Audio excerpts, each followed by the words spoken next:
unconditioning. Before we can talk what unconditioning means, we have to understand in the way we are being conditioned. Conditioned is a state where people influence you, try to control you, and behave in a certain way that those people want you to behave. In other words, they want you to do what they want you to do. That is conditioning. So, how does this happen? The main way in which we're being conditioned is focused at our brain, and it uses fear. And fear is, I would say, a very major, if not the major, driver of our behavior. So, how is fear being installed in us?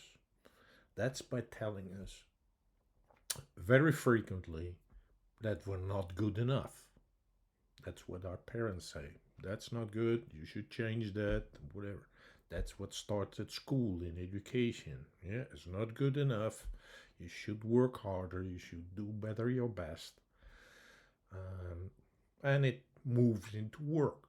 It's like if you don't do what the boss tells you to do, well, you might miss out on extra salary, or worse, you might lose your job.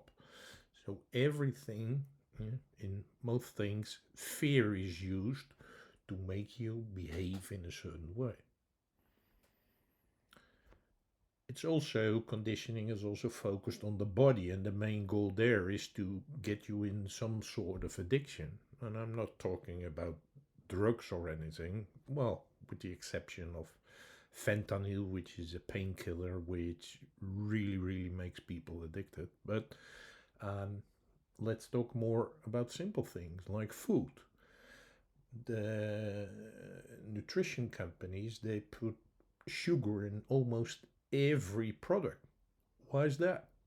Well, the goal is you like sugar, your body likes sugar, so you want to eat more of it. Social media.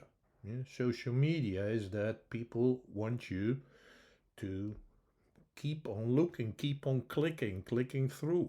Yeah? Clickbait, they call it. Mm.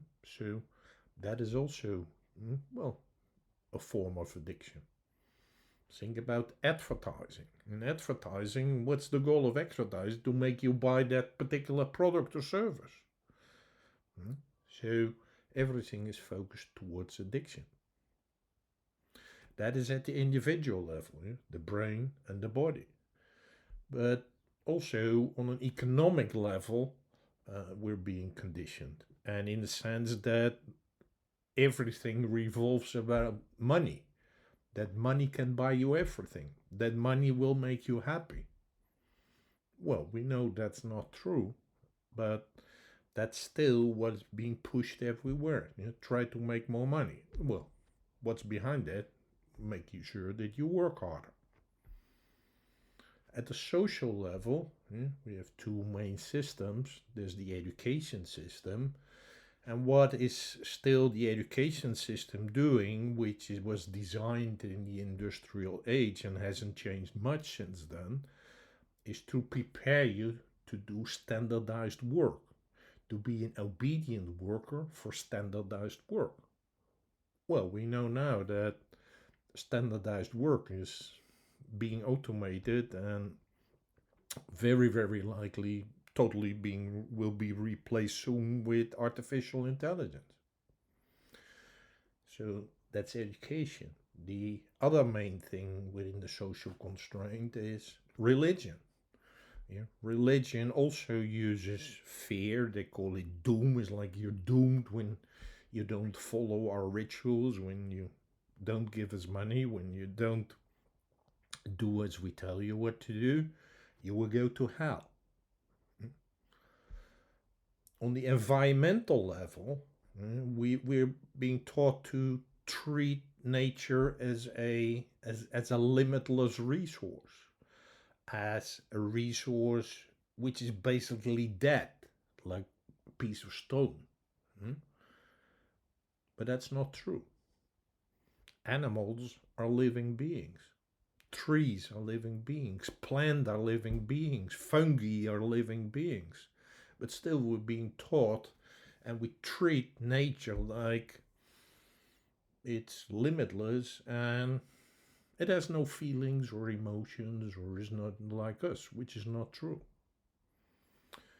So the goal of all this conditioning is, or the result is basically that we are turned into robots, into consuming robots. The more we consume, the better robots we are, at least from their perspective.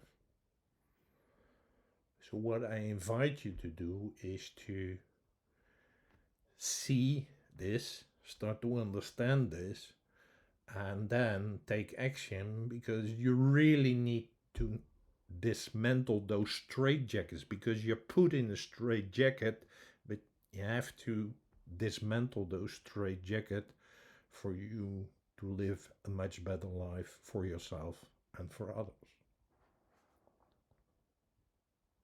Thank you.